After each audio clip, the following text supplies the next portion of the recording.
عجیب بات ہے کہ چچا کے گھر میں روہیلی وہ واحد ہستی تھی کہ جو میرے غم زدہ دل کا احساس کرتا تھا اور گھر والوں کی ناانصافیوں پر میری طرفداری کیا کرتا تھا۔ لیکن جب میں سیانی ہو گئی وہی مجھے ترچھی نظروں سے بھی دیکھنے لگا۔ میں 2 برس کی تھی، ماں چل بسی اور چچی پر میری پرورش کی ذمہ داری آ پڑی۔ ان کی اپنی ڈھیر ساری اولادیں تھیں، اوپر سے مجھے زبردستی ابا اور چچا نے ان کی گود میں ڈال دیا۔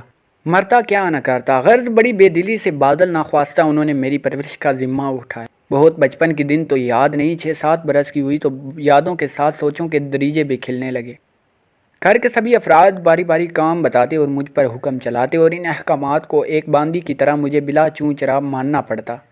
میں کبھی کام سے منع کرتی، ضد کر بیٹھتی تو چچی بال کھینچ کھینچ کر مجھ سے میری یتیمی کے بدلے لیا کرتی۔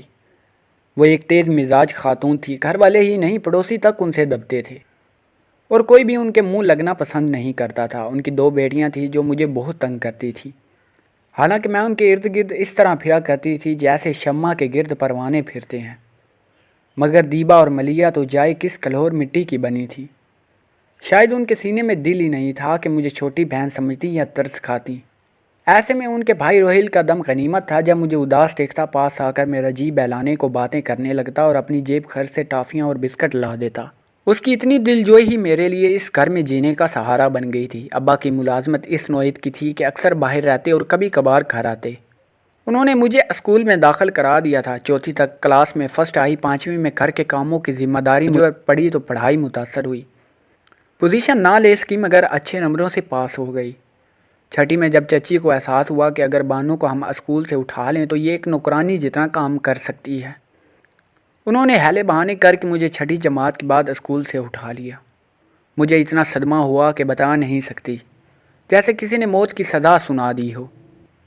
رو رو کر میں نے اپنی حالت بری کر لی۔ انہی دنوں ابا جان نے دوسری شادی کر لی۔ ایک امید ان کی طرف بندھی تھی سو وہ بھی ٹوٹ گئی۔ سوتیلی ماں کا غم دل کو لگا لیا۔ امید کا یہ آخری دیا بھی گیا تو اپنی محرومیوں سے ہی جی کو لگانا پڑے گا۔ ابا اپنی نئی نویلی دلہن کے ہمراہ علیحدہ گھر میں رہتے اور کبھی کبھار آتے تھے۔ جب آتے رسم سی بات چیت کرتے، کبھی ایک بار بھی اپنے ساتھ اپنے گھر لے جانے کی بات نہ کی۔ یہاں تک کہ جب سوتیلی ماں نے بچے کو جنم دیا تب بھی انہوں نے مجھے اپنے گھر لے جانے کی خواہش ظاہر نہیں کی، حالانکہ میرا بڑا جی چاہا کہ وہ مجھے گھر لے جائیں اور میں اپنے ننھے منھے بھائی کو دیکھوں، اس کو گود میں اٹھا لوں، مگر نہ انہوں نے بلایا اور نہ چچی نے مجھے ان کے گھر بھیجا۔